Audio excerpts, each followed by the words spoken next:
Fermented foods. Fermented foods are not a new thing. They are becoming more popular lately due to their health benefits and more products being made readily available in grocery stores.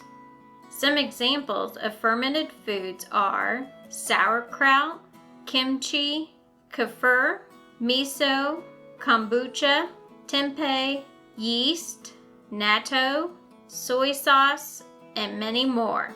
So what is fermentation?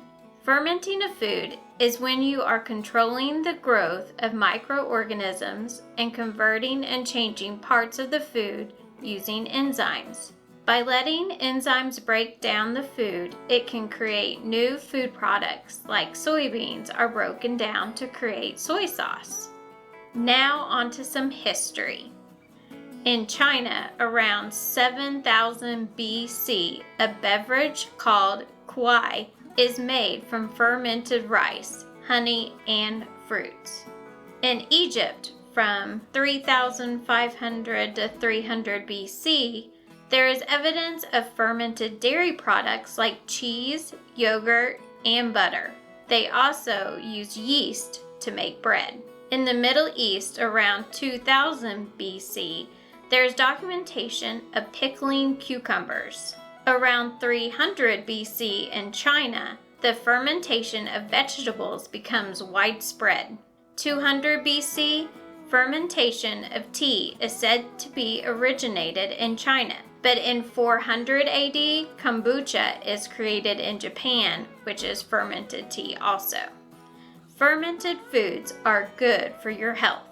The Probiotic Promise is a book that talks about the many health benefits of probiotics. I highly recommend this book if you are interested in learning more about the health benefits. Now that you know more about fermented foods, let's create sauerkraut using just a few steps. Items included in the kit will be salt and a jar. Other items needed: water, bowl, shredded cabbage, spoon, and a weighted item.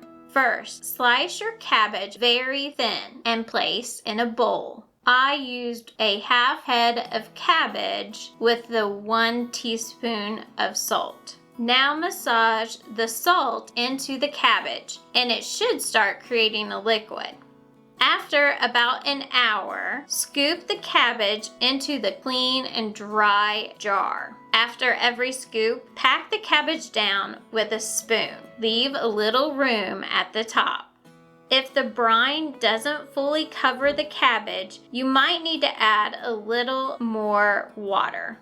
Now use a weighted item to place on top of the cabbage in the jar. You can use a baggie filled with water to keep the cabbage submerged under the brine. I used a baggie full of marbles. You will need to keep the jar out of the sun and cover with a thin cloth. Do not place a lid on it. The thin cloth will keep bugs and dust out of the jar.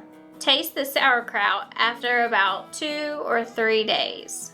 If you see any mold on the top, you can just scoop it off. Make sure the cabbage is fully submerged by the liquid to prevent this. Once it is to your liking, place a lid on it and place in the refrigerator.